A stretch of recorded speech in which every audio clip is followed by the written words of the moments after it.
ಕಲಬುರಗಿಯಲ್ಲಿ ಮೂವರು ಕೈದಿಗಳು ಎಸ್ಕೇಪ್ ಆದಂತಹ ಪ್ರಕರಣಕ್ಕೆ ಸಂಬಂಧಪಟ್ಟಂತೆ ಮೂವರು ಕೈದಿಗಳು ಎಸ್ಕೇಪ್ ಆದಂತಹ ದೃಶ್ಯ ಸಿಸಿಟಿವಿಯಲ್ಲಿ ಸೆರೆ ಸಿಕ್ಕಿದೆ.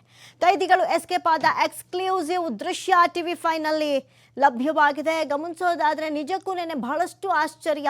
ಒಂದು ಕಡೆ ಯಾರು ಇದಕ್ಕೆಲ್ಲ ಸಹಾಯ ಮಾಡಿಬಿಡ್ತಾರೆ ಅನ್ನುವಂಥ ನಿಟ್ಟಿನಲ್ಲಿ ಹಲವಾರು ಪ್ರಶ್ನೆಗಳು ಉಟ್ಕೊಂಡಿದ್ವು.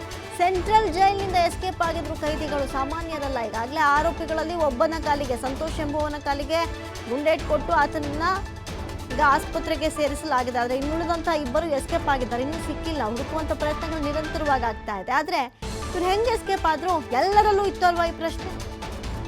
ಸೆಂಟ್ರಲ್ ಜೈಲಿನಿಂದ ಕೈದಿಗಳು ಎಸ್ಕೇಪ್ ಆಗ್ತಾರೆ ಅಂದರೆ ಅಷ್ಟು ಈಸಿನ? ಅಷ್ಟು ದೊಡ್ಡ ಮಟ್ಟದ ಗೋಡೆಗಳನ್ನು ಹಾರೋಗ್ಬಿಡ್ತಾರ? ಜೈಲಾಧಿಕಾರಿಗಳು ಹೆಲ್ಪ್ ಮಾಡಿಬಿಟ್ರ?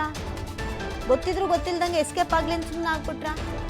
ಹೀಗೆ ಹತ್ತಲವು ಪ್ರಶ್ನೆಗಳು ಎಲ್ಲರನ್ನ ಕಾಡ್ತಾ ಇತ್ತು. ಈಗ ಕೈದಿಗಳು ಎಸ್ಕೇಪ್ ಆದಂತಹ ಎಕ್ಸ್ಕ್ಲೂಸಿವ್ ದೃಶ್ಯಾವಳಿ ಟಿವಿ5ಗೆ ಲಭ್ಯವಾಗಿದೆ. ಮೂವರು ಕೈದಿಗಳು ಎಸ್ಕೇಪ್ ಆದ ದೃಶ್ಯ ಸಿಸಿಟಿವಿಯಲ್ಲಿ ಸೆರೆ ಸಿಕ್ಕಿದೆ. ನೋಡ್ತಾ ಇದ್ದೀರಿ ಆ ದೃಶ್ಯಾವಳಿಗಳನ್ನ. ನಡ್ಕೊಂಡು ಹೋಗ್ತಾ ಇದ್ದಾರೆ ಈಗಾಗಲೇ ಎಸ್ಕೇಪ್ ಆಗಿ. ಟಿವಿ5 ನಲ್ಲಿ ಕೈದಿಗಳು ಜೈಲಿನಿಂದ ಪರಾರಿಯಾಗಿ ಹೊರಗಡೆ ಸಂಚರಿಸ್ತಾ ಇರುವಂತಹ ಎಕ್ಸ್ಕ್ಲೂಸಿವ್ ವಿಡಿಯೋ ಟಿವಿ5 ನಲ್ಲಿ ಡೇಟ್ ಹಾಗೂ ಟೈಮ್ ಸಮೇತ ಲಭ್ಯವಾಗಿದೆ. ಇಬ್ಬರು ಹೋಗ್ತಾ ಇದ್ದಾರೆ. 3 ಜನ ಟೋಟಲ್ ಆಗಿ ಎಸ್ಕೇಪ್ ಆಗಿರೋದು. ಯಾವುದೋ ಕೆಲಸದ ಕಾಮಗಾರಿಯ ನಿಮಿತ್ತ ಏಣಿ ತಂದು ಹಾಕಿದ್ರು. ಇವ್ರಿಗೂ ಅದು ಒಳ್ಳೆ ಸಮಯ ಅನ್ನಿಸ್ತು. ಆ ಸಮಯವನ್ನು ಕೈದಿಗಳು ಸದ್ಬಳಕೆ ಮಾಡ್ಕೊಂಡಿದ್ದಾರೆ. ಜೈಲಾಧಿಕಾರಿಗಳೇನು ಮಾಡ್ತಾಯಿದ್ರು, ವಾರ್ಡನ್ಗಳೇನು ಮಾಡ್ತಾಯಿದ್ರು? ಅದರಲ್ಲೂ ಒಬ್ಬ ಅಂತೂ ಕಾಂಪೌಂಡ್ ಹಾರಿ ಒಂದು 10 ನಿಮಿಷ ಕಾಂಪೌಂಡ್ ಮೇಲೆ ಕೂತಿದ್ರೆ ಹೆಂಗೆ ಇಳಿಬೇಕು, ಹೆಂಗೆ ಎಗ್ಗರ್ಬೇಕಂತ ಗೊತ್ತಾಗಿಲ್ಲ. ಈ ಎಲ್ಲ ಸಿನಿಮೀಯ ಸ್ಟೈಲ್ನಲ್ಲಿ ಬಟ್ಟೆಗಳನ್ನೆಲ್ಲ ಒಂದಕ್ಕೊಂದು ಕಟ್ಟಿ ಒಂದು ಕಡೆ ಏಣಿ ಹತ್ತು, ಮತ್ತೊಂದು ಕಡೆ ನೋಡ್ತಾ ಇದ್ದೀರಿ ಟಿವಿ5 ನಲ್ಲಿ ಎಕ್ಸ್ಕ್ಲೂಸಿವ್ ದೃಶ್ಯಾವಳಿಗಳನ್ನು, ಎಸ್ಕೇಪ್ ಆಗಿರುವಂಥ ದೃಶ್ಯಾವಳಿಗಳನ್ನು ನೋಡ್ತಾ ಇದ್ದೀರಿ. ಒಬ್ಬ ಮಾತ್ರ ಸಿಕ್ಕಾಕೊಂಡಿದ್ದಾನೆ, ಸಂತೋಷ್ ಎಂಬಾತ. ಆತನು ಮತ್ತೆ ಎಲ್ಲಿ ಪೊಲೀಸರು ನನ್ನ ಚೇಸ್ ಮಾಡಿಬಿಡ್ತಾ ಇದ್ದಾರೋ ಅಂತ ಹೇಳಿ ಪೊಲೀಸರ ಮೇಲೆ ಹಲ್ಲೆಗೆ ಮುಂದಾಗಿದ್ದ. ಬಲಗಾಲಿಗೆ ಗುಂಡೇಟ್ ಕೊಟ್ಟು ಆತನನ್ನು ಸೆರೆ ಹಿಡಿದು ಆಸ್ಪತ್ರೆಗೆ ಸೇರಿಸಿದ್ದಾರೆ ಹೆಚ್ಚಿನ ಚಿಕಿತ್ಸೆಗಾಗಿ. ಮೂವರು ಕೈದಿಗಳು ಎಸ್ಕೇಪ್ ಆದಂತಹ ಪ್ರಕರಣ, ಮೂವರು ಕೈದಿಗಳು ಎಸ್ಕೇಪ್ ಆದಂತಹ ದೃಶ್ಯ ಅಲ್ಲಿನ ಸ್ಥಳೀಯ ಸಿಸಿಟಿವಿಯಲ್ಲಿ ರೆಕಾರ್ಡ್ ಆಗಿದೆ. ಆ ದೃಶ್ಯಾವಳಿಗಳನ್ನು ನೋಡ್ತಾ ಇದ್ದೀರಿ ಟಿವಿ5ನ ಸ್ಕ್ರೀನ್ ಮೇಲೆ. ಆರೋಪಿಯ ಮುಖಚಹರೆ ಹೀಗಿರುತ್ತೆ, ಫೋಟೋದಲ್ಲಿ ಡಿಸ್ಪ್ಲೇ ಆಗ್ತಾ ಇದೆ. ಮೂವರು ಕೈದಿಗಳ ಪೈಕಿ ಒಬ್ಬ ವ್ಯಕ್ತಿ ಈತ, ಇನ್ನೊಬ್ಬ ಸಂತೋಷ್ ಅಂತ. ಆತ ಈಗ ಸದ್ಯಕ್ಕೆ ಆಸ್ಪತ್ರೆಯಲ್ಲಿ ಹೆಚ್ಚಿನ ಚಿಕಿತ್ಸೆಗಳನ್ನು ಪಡೆದುಕೊಳ್ತಾ ಇದ್ದಾನೆ. ಮೂವರು ಆರೋಪಿಗಳ ಫೋಟೋವನ್ನು ನೋಡ್ತಾ ಇದ್ದೀರಿ.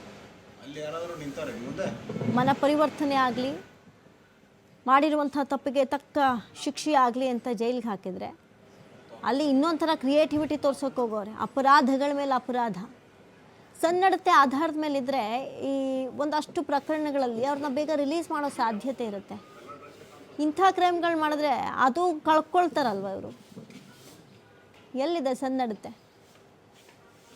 ಸಣ್ಣ ಚಾನ್ಸ್ನು ಕೂಡ ಇವ್ರು ಬಿಟ್ಟಿಲ್ಲ. ಯಾವುದೋ ಕೆಲಸಕ್ಕೆ ಏಣಿ ಬಂದಿದೆ, ಎಷ್ಟರ ಮಟ್ಟಿಗೆ ಇವರ ವಿಚಾರಕ್ಕೆ ಸದುಪಯೋಗ ಪಡಿಸ್ಕೊಂಡಿದ್ದಾರೆ ನೋಡಿ. ಅವ್ರು 3 ಜನ ಹೊರಗಡೆ ಬಂದಂಥ ಎಕ್ಸ್ಕ್ಲೂಸಿವ್ ದೃಶ್ಯ ಟಿವಿ5 ಸ್ಕ್ರೀನ್ ಮೇಲೆ ನೋಡ್ತಾ ಇದ್ದೀರಿ. 3 ಜನ ಸಜಾ ಅಪರಾಧಿಗಳು ಸೆಂಟ್ರಲ್ ಪ್ರಿಸನ್ನಿಂದ ಪರಾರಿಯಾಗಿದ್ದರು. ಆ ಒಂದು ಹಿನ್ನೆಲೆಯಲ್ಲಿ ದೂರಿನ ಮೇರೆಗೆ ಫರ್ತಾಬಾದ್ ಪೊಲೀಸ್ ಸ್ಟೇಷನಲ್ಲಿ ಒಂದು ಪ್ರಕರಣ ದಾಖಲಾಗಿತ್ತು. ಮತ್ತು ಪತ್ತೆಗೋಸ್ಕರ ಈ ಪರಾರಿಯಾದ ಕನ್ವಿಕ್ಟ್ ಪ್ರಿಸನರ್ಸ್ನ ಪತ್ತೆ ಮಾಡಲಿಕ್ಕೆ ವಿಶೇಷ ತಂಡಗಳನ್ನು ಮಾಡಲಾಗಿತ್ತು. ನಗರ ಪೊಲೀಸ್ ವತಿಯಿಂದ ಮತ್ತು ವಲಯ, ಈಶಾನ್ಯ ವಲಯ ವತಿಯಿಂದ DIG ಮತ್ತು SP ಬೀದರ್, SP ಗುಲ್ಬರ್ಗ ಮತ್ತು ಸುತ್ತಮುತ್ತಲಿನ ಜಿಲ್ಲೆಯವರಿಗೂ ಕೂಡ ನಾವು ಅಲರ್ಟ್ ಮೆಸೇಜ್ಗಳನ್ನು ಕಳುಹಿಸಿ ವಿಶೇಷ ಮಲ್ಟಿಪಲ್ ಟೀಮ್ಸ್ಗಳನ್ನು ಮಾಡಲಾಗಿತ್ತು.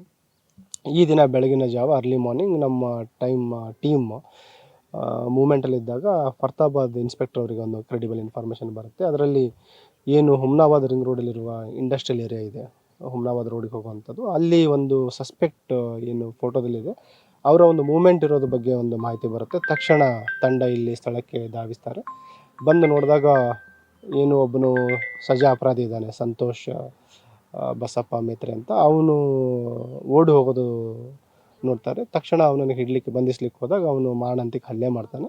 ಅದರಲ್ಲಿ ಅವನ ಹಲ್ಲೆಯಲ್ಲಿ 2 ಜನ ಸಿಬ್ಬಂದಿಯವರು, ಕಲ್ಯಾಣಿ ಮತ್ತು ಪ್ರಕಾಶ್ ಅಂತ 2 ಪೊಲೀಸ್ ಸಿಬ್ಬಂದಿಯವರು ಗಾಯಗೊಂಡಿದ್ದಾರೆ. ಮತ್ತು ಅವನು ಹಲ್ಲೆ ಮುಂದುವರಿಸಿ ತಪ್ಪಿಸ್ಕೊಳ್ಳಿಕ್ಕೆ ಹೋದಾಗ ಒಂದು ಸುತ್ತು ಗಾಳಿಯಲ್ಲಿ ಫೈರ್ ಮಾಡಿದ್ದಾರೆ. ನಂತರನೂ ಕೂಡ ಅವನು ಹಲ್ಲೆ ಮುಂದುವರಿಸಿದಾಗ ಸೆಲ್ಫ್ ಡಿಫೆನ್ಸ್ಗೋಸ್ಕರ ಮತ್ತು ಇವನು ಮತ್ತೆ ತಲೆ ತಪ್ಪಿಸ್ಕೊಳ್ಬಾರ್ದು ಅಂತಂದು ಹೇಳಿ ಅವನ ಮೇಲೆ ಫೈರ್ ಮಾಡಿದ್ದಾರೆ. ಅವನ ರೈಟ್ ಲೆಗ್ಗಿಗೆ ಒಂದು ಕಾಲಿಗೆ ಫೈರ್ ಇಂಜೂರ್ ಆಗಿದೆ. ಮತ್ತು ಗಾಯಗೊಂಡಿರುವ ಪೊಲೀಸ್ ಸಿಬ್ಬಂದಿಯವರು ಮತ್ತು ಏನು ಕನ್ವಿಕ್ಟ್ ಪ್ರಿಸನರ್ ಇದ್ದಾನೆ, 3 ಜನರಿಗೂ ಕೂಡ ನಾವು ಜಿಮ್ಸ್ ಆಸ್ಪತ್ರೆಗೆ ಸಾಗಿಸಿದ್ವಿ. 3 ಜನ ಸ್ಟೇಬಲ್ ಇದ್ದಾರೆ. ಇದಕ್ಕೂ ಕೂಡ ಪ್ರತ್ಯೇಕವಾಗಿ ಒಂದು ಪ್ರಕರಣ ದಾಖಲು ಮಾಡಿಕೊಂಡು ತನಿಖೆನ ಮಾಡ್ತೀವಿ. ಏನು ನಿನ್ನೆ 3 ಜನ ಸಜಾ ಅಪರಾಧಿಗಳು ಸೆಂಟ್ರಲ್ ಪ್ರಿಸನ್ನಿಂದ ಪರಾರಿಯಾಗಿದ್ದರು. ಆ ಒಂದು ಹಿನ್ನೆಲೆಯಲ್ಲಿ